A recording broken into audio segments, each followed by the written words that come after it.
Here we go, guys. The Boston real estate market has just hit a turning point, and for the first time in years, we are seeing that it is no longer just a seller's market. With prices stabilizing, inventory rising, the lowest interest rates for buyers in over a year. If you don't know me, my name is Edward Gaeta. I'm a local Boston agent and investor, and today I'm going to be breaking down exactly what's happening in our market, what it means for buyers, sellers, and investors, and how you can position yourself for success through the end of 2025 and into 2026 if you are looking to make a move in the Boston real estate market. Let's start with what's driving the shift and why everyone's talking about inventory right now. So the core numbers that you need to know for this market update are the median sale prices for both single families and condos are continuing to go up, where we are now at median sale price of $880 for single families and $670 for condos, up 3.5% for single families and 1.5% for condos year over year. And our days on market are continuing to be about 19 days for single family homes, and they've jumped to 22 days, 10% more for condos. And biggest things here are the new listings, active inventory, and home sales. So new listings have come in at 14% year over year for this time single family homes, and they're up 17% for condos.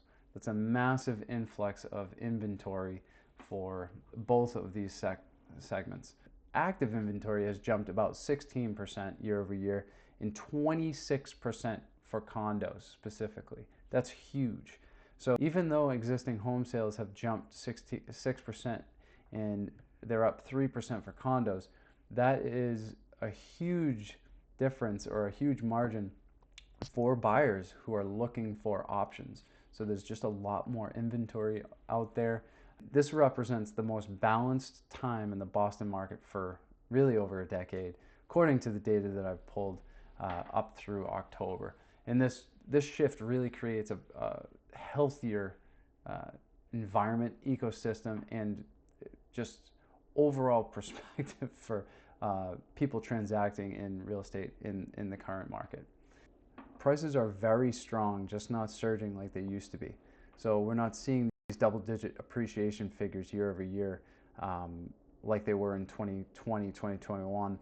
But median single-family homes are sitting at $880 year over year, whereas last year in 2024, they were just about $850. Condos were sitting at $670, whereas last year we were at $661. And for a little kicker, sitting at a median average at 1.17 million, as opposed to last year where we were sitting at 1.1. Now, this shows the fundamentals of the Boston market. In terms of job market, where tech, biotech, healthcare, universities, hospitals, the infrastructure, those things continue to support the long-term stability of the Boston housing market, where homeowners are still maintaining equity appreciation, even as the market rebalances, just at a much healthier level, where it's coming back to a normalization instead of homeowners and buyers looking into this market as a speculation or a quick short-term investment. So let's talk about time on market, where our single-family homes median days on market are at 19. Not much change year over year on that. Condos are sitting at 22, which is up 10% compared to last year, year over year. This is where absorption rate comes into play and why it's kind of important. So absorption rate always hovered over 2 months, plus or minus 10%.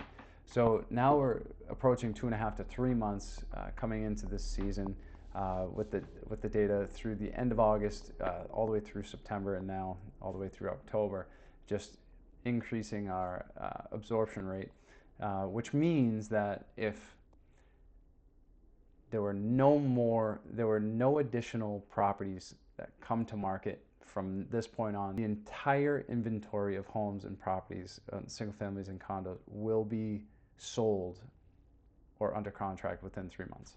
That's what absorption rate means. So when I meet with sellers, I tell them the days of list high and see what happens are really over. There's no reason to do that. The homes that are selling right now are the ones that show extremely well. You're prepared. You've taken the professional photography. No more the days of an agent going into a property or a condo taking iPhone photos are over, hopefully.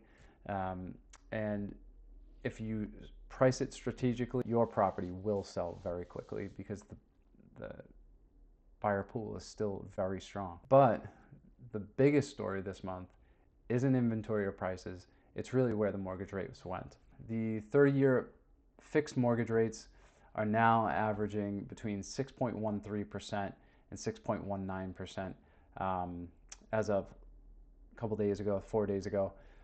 That's the lowest level in 12 months, thanks to the Fed decreasing their rate cut by 0.25%, by 25 basis points, where refinancing over the last 30 days has surged about 111% year over year.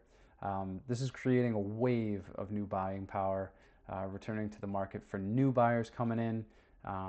However, many buyers are still sitting on the sidelines waiting for those rates to dip below 6, but we'll see. I will put out another video to educate you on what is actually driving interest rates and in the bond markets. But the wait and see method for buyers, I've seen this time and time again. You're definitely going to miss opportunities because if inventory continues to go up, if rates dip down a little bit more, there are going to be a ton more buyers and you're going to miss out on the opportunity because prices are going to go up as mortgage rates go down. That's just generally how it will go. And Boston is strong enough to continue to appreciate. But here's the reality. If you can afford the monthly payment and the home fits your long-term goals, you buy when the right opportunity presents itself. I hate it when people say, buy the house, date the rate. Like, that's not the case. You're buying a property that fits your goals, your preferences, and you have to make the monthly payment work based on today's rate. No matter what else anybody tells you, that's my recommendation. And then as we can predict or hope, the possibility to refinance into a lower rate position in the future, 2026 possibly, or 2027, will most likely happen. But so with inventory up, rates going down, who's actually in the better position here, buyers or sellers? You have more choices, less competition. So this is just the seasonality of the Boston market in general. There's less buyers in this time frame between October and January than there are other times of the year. And with interest rates going down, more inventory, you have a lot more choices. So sellers are open to offers with contingencies, and especially with the legislation on inspections, that is even more in a buyer's favor, more opportunities for price negotiation, etc. But work with a local agent who knows those micro markets, the differences between the two, such as Dorchester, South Boston, Newton. They're completely different arenas with different dynamics. So take advantage of the temporary rate buydowns or potentially seller credits, but you have to know exactly what those limits are and be able to negotiate them properly. So for sellers, you still have the upper hand. You still, if you present your property correctly, if you price it right, you stage your home, make some of those minor necessary improvements along the way that might have been overlooked for the last 5-10 years, and price your property based on real comps, there is no question that your property will sell within 2-3 weeks. The properties that are listed with those things in mind are still selling close or at their list price, if not over. Fall 2025 is still an excellent time to sell. because of the stabilized demand. If you want me to provide you with more localized market data, I'm happy to do that. Just comment your town below and I'll send you some information on what you can expect there. But I'm seeing both sides win right now. So some of the bigger trends going on in the market right now, as always in the headlines, are zoning, construction, affordables, in certain areas within Boston Metro specifically. That's not changing. Zoning has remained a challenge across all markets, continuing to constrict supply.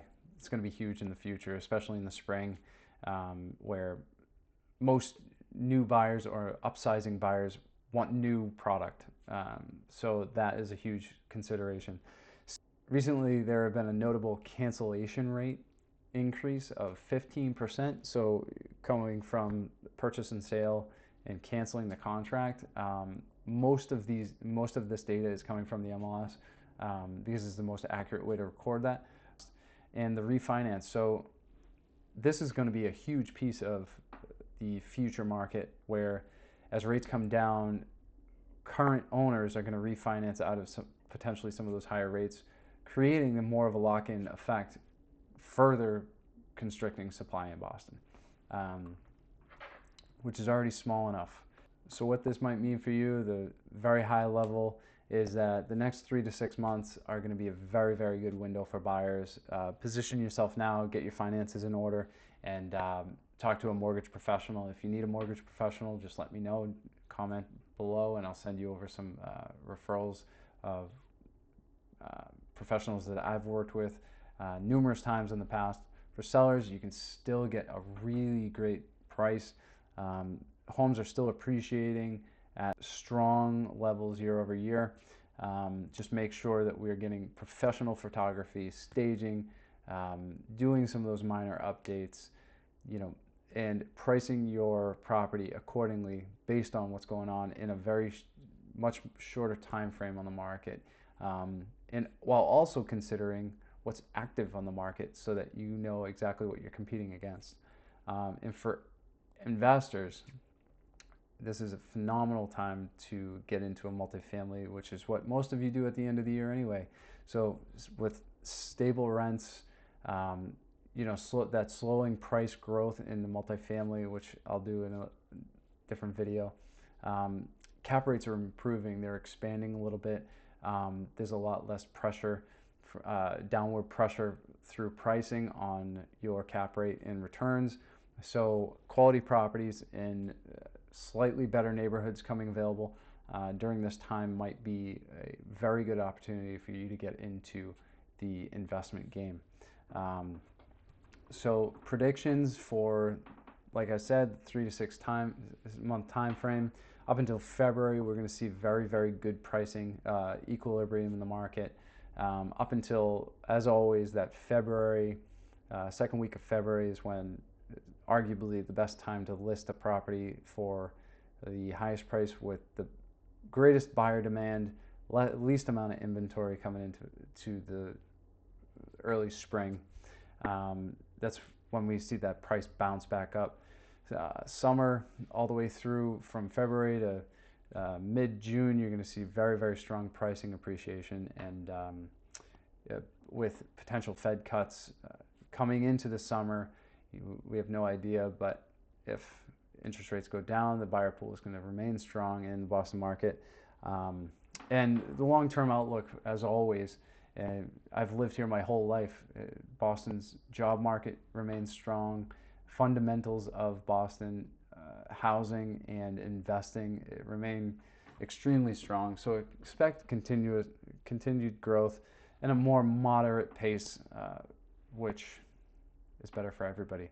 So whether you're thinking about buying or selling property in Boston, or just curious about what your home's worth in the current environment, you can always call or text me at 781-258-6976. You can connect with me through the links below in the description. And if you found this helpful at all, please don't forget to like, comment, subscribe to this video, and share it with somebody who could actually benefit from this, who might be thinking about making a move at the end of the year or early next year.